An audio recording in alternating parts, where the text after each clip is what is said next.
complexities of institutions, the number of institutions is growing very fast. At the same time, we need to be able to track down what is going on. We need to be able to manage. So I'm very happy that we have this symposium discussing this, in particular with respect to the Higher Education Students Loan Board.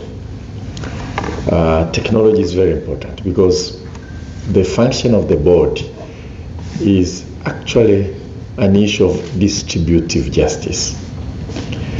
To use the scarce resources that we have to ensure that those who need most the support of the public are afforded the support to be able to acquire the education that they need.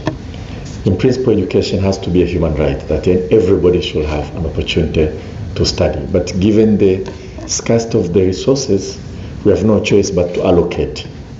And the allocation itself will have to use means testing to know who needs more and who can actually afford to pay for their own education. It's a big challenge. In spite of all the improvement that have been made by the board and the effort that is going in improving the distribution system, we still have a number of challenges. And you can imagine what will be the pain you can feel if there is one single person who deserves to get the loan and fail to get because our system is not efficient. Our system fails to pick those who are in need. And those challenges will encounter time and again. And therefore, technology will help us to improve distribution of loan, to gather more information, and to improve efficiency at the same time. I mean, if you improve efficiency, your productivity, it means also that the overhead cost will come down. And it's very important that we bring down the overhead cost, we save the money, and make sure that the money that we save will be allocated to students who need the money for their studies. And therefore, I think I'm very happy that we are discussing these issues of digital technology. We'll exchange ideas here and see how we can improve our system, especially to improve the means testing. But it's not usual that when I afforded these kind of opportunities that I give policy directives, but today I will do that. Number one, we should completely avoid duplication of effort. We should dovetail on ongoing efforts rather than having multiplicity of efforts that are trying to achieve the same thing, but with different players and different systems and so on. And I'll explain why this is important.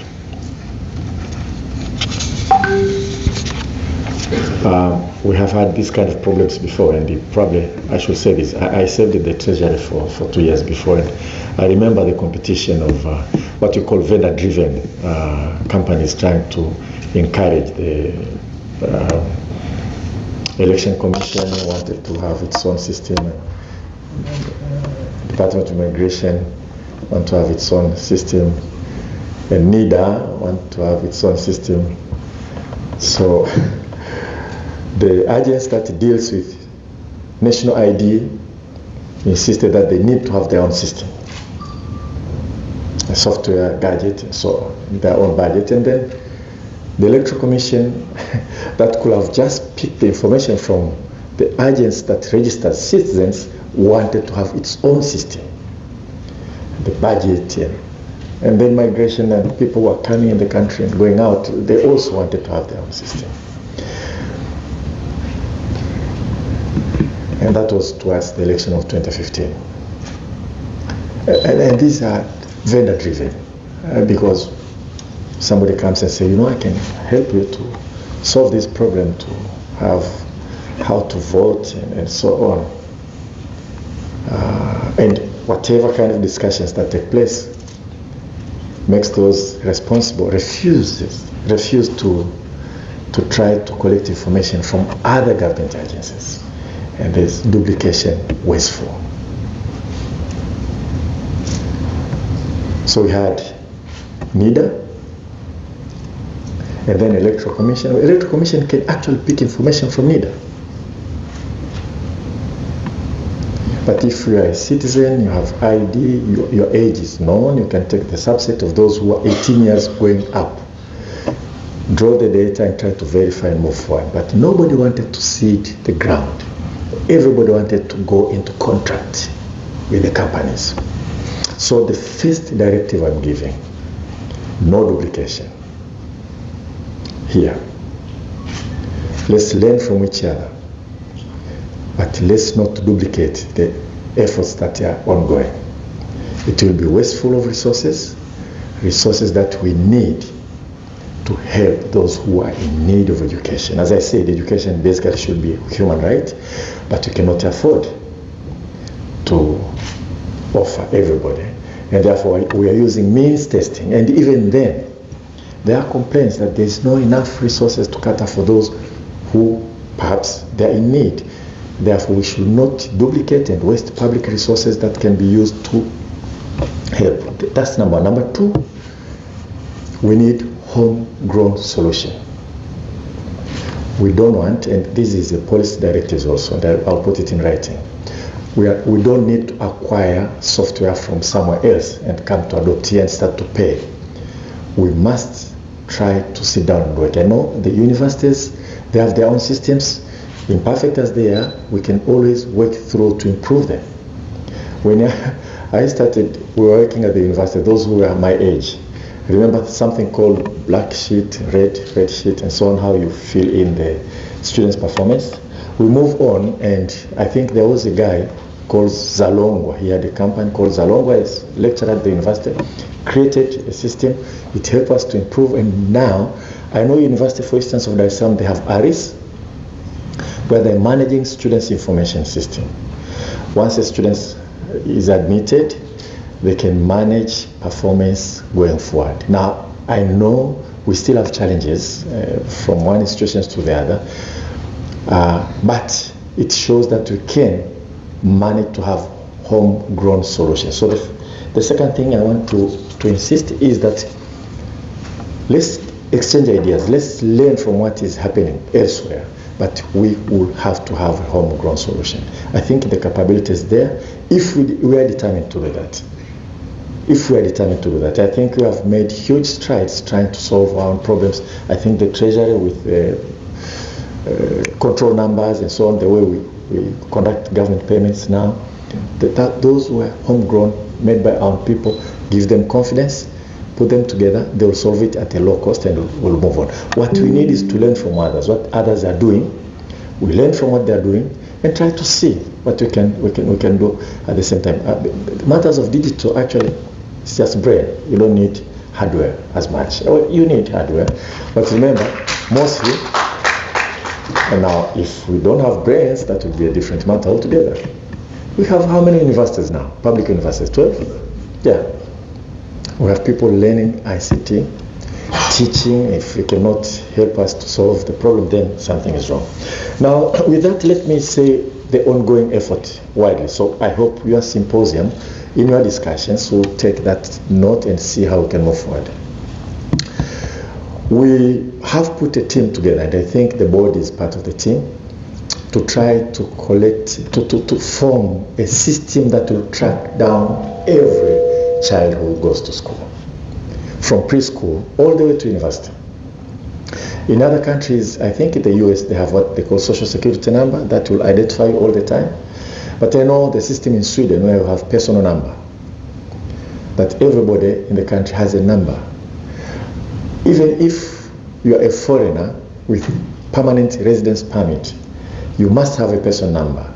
You are going to the library, you have to show your personal number to acquire services.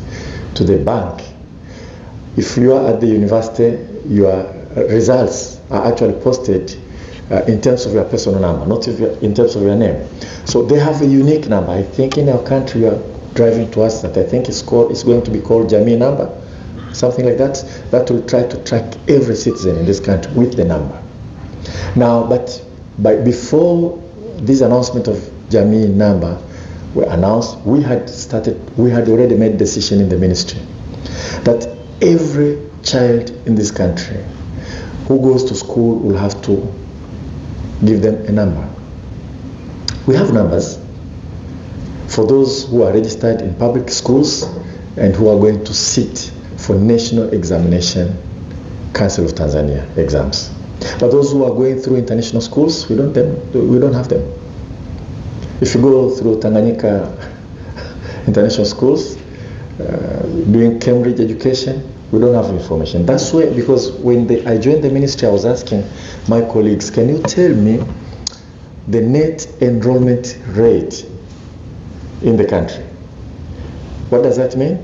It means that if we say when you start school, you'll start school when you are 6 years old, then I want to know of all 6-year-old in the country, what percentages are actually in school. That's different from gross enrollment rate. We're just looking at towards it. Now, I'll ask them, can you just look at the demographic projections in the country, track down the number, and tell me how many are in school? I realize we need to solve this type of information in the country because I couldn't get an answer, proper answer the way I wanted it.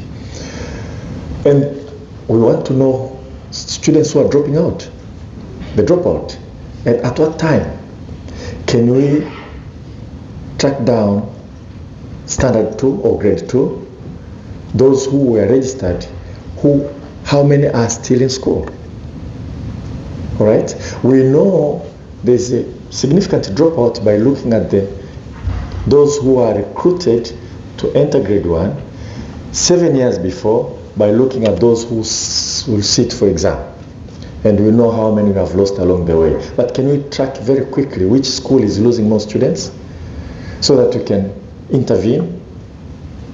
Before you go to grade 7 as the matter stands now, can you actually track down it? It was not possible. That's number one. Number two, we have what is called Basic Education Statistics of Tanzania. And BEST gives you information only for schools managed by President's Office, Local Government Authority, TAMISEMI, mostly. And actually we found that department that deals with BEST had been moved from the Ministry of Education to Local Government Authority. Local Government Authority administers public schools. Our interest is any Tanzanian going to school. So our resolve was that we must have information for all students, irrespective of whether they're in private school or public schools or international schools, number one. But number two, the Basic Education Statistics of Tanzania meant to track down information about basic education. Now we want basic statistics for the entire education sector all the way to higher education. Now what you're going to have, and I think the team is doing that, and they're almost done, is to unify our systems. TCU, Tanzania Commission for Universities, NACTIVATE, that is mid-level colleges, and National Examination Council of Tanzania, and Commissioner of Education, I don't know whether he's here, the office that registers any school irrespective of whether you are following national curriculum or not, to make sure that you can track a child who starts school, preschool, when they go to primary school, when they go to secondary school, to higher education, if they are going to mid-level or other colleges, or what we call VETA in this country, that is VCT. VCT is not digitalized. So you cannot actually track digitally those who are enrolled. And we're going to make sure that that information is put together. And we want also to track down universities, the dropout, because they cannot afford to go to universities. And we have some dropouts. That's why the responsibility of the board is sacrosanct. There are Tanzanians who are registered to universities. Intellectually, they are very capable. They start first year, and then they cannot afford to go to the second year, or they are in the second year, they lose their parents, or so they drop out because they cannot afford. They cannot afford to continue. So we want to be able, just at flash, to just make sure that I can look through my laptop or tablets and know which university, which program is losing students, and try to track them out, what is going on. So this effort is ongoing. We believe we are going to unify the entire system. We just want to make sure that when you have applications of software, they speak to each other. You can have common platform which will translate data from National Examination Council of Tanzania to NACTIVATE or to TCU, and linkages to the board. Because you receive students who are applying for loan from high school or from mid-level colleges that they want to go to universities. So that information ought to be there. You can quickly check where they were registered, the performance, and so on. And then we can link that with National Identification Department, NIDA. I don't know what is abbreviation for exactly. So these are the kind of things. It's an ongoing effort. That's why I'm saying whatever discussions you are going to have here, make sure that you are trying to find an approach that can only dovetail on ongoing effort or help us to shape the effort that is already in place. Maybe the direction we are taking, we need to realign, we need to shape it. From experience, we'll learn from Adopt IT and from other countries, and we'll say, okay, maybe the best way to do is to change the direction, because the board is part of the team. And therefore, I hope at the end of the day, what we'll get from here is lessons that can help us to improve. First of all, I repeat that there won't be any duplication, because we can actually inform what you are trying to do to improve from your symposium here that you are talking about, because the IT was very good at marketing, and that's why I'm saying, hey, this is marketing. I don't have all the time to to listen to marketing. I'm here to look at the solutions of managing the education sector. But listen to the presentation by Thabo and Siabonga. I can tell that you have quite expertise and you are rich in different countries in Nigeria and so on and so forth. It means you can actually share with us what they're doing there. So all we want to do is to learn from you, and we'll solve it ourselves. We just see what you're doing and then we solve it ourselves. We should not use resources. We should not use public resources that could have helped a student gain a loan to do something that we should not be too lazy to so. And I believe that capability is there. The only thing we must do, the important thing we have to do, is to learn from others. Go to South Africa, sit with these guys, bring some people here to look at what we are doing and learn and move forward. And I am completely confident, because I've seen in this country things moving on. It's almost the first time I'm giving policy directives. I'll repeat: no duplication, homegrown solution. And more important, whatever we're trying to do, it has to align itself and actually dovetail on the larger effort that is going on. And if it doesn't fit with what we are doing, and if we realize that we could have done better in the larger effort, let's get the information so that we can realign the larger effort that is taking place. I think the group keeps meeting in Morogoro. Last time I saw in Morogoro. Morogoro, where, right. Last time I met the chair of the steering committee. He told me that they're almost there. That's why in our budgetary speech, we are bragging that we are almost there. And I believe what you are doing here will hasten the process of unifying information systems in our entire education sector to improve efficiency, and for the board mostly to ensure that it improves its function, which I'll characterize as distributive justice, to make sure that those in need indeed are supported to acquire the education that is indeed their right. With those few remarks, right?